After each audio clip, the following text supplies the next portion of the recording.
वहीं सीएम योगी के इल्जामात पर समाजवादी पार्टी के सदर अखिलेश यादव ने भी जवाब दिया। उन्होंने कहा कि इस सरकार के राज में बेरोजगारी बढ़ी है और कानून निजाम चौपट हो चुका है। तो अखिलेश यादव ने भी जमकर यहां पर जवाब दिया सीएम योगी के तमाम इल्जामात का, और उनका कहना था कि यूपी का बेड़ा गर्क कर दिया गया है। बीजेपी ने समाजवादी पार्टी के सदर अखिलेश यादव ने यह जवाब दिया है। उन्होंने कहा कि इस सरकार के राज में बेरोजगारी बढ़ी है और कानून निजाम चौपट हो चुका है।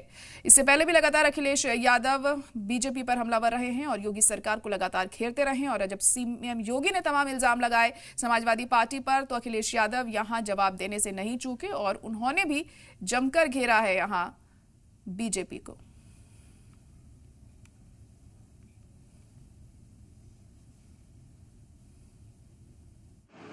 बुंदेलखंड घाटे में है क्योंकि इन्होंने अपने एक्सप्रेसवे खराब बनाए। तो आगरा लखनऊ एक्सप्रेसवे क्यों अच्छा दिखे?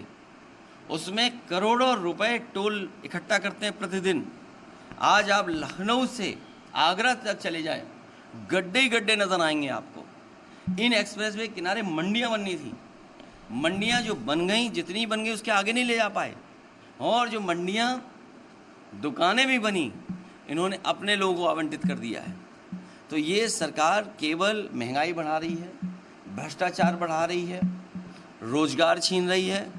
और रहा बचा दिल्ली की सरकार ने जो फैसले लिए हैं, हमारी विदेश नीति चौपट हो गई।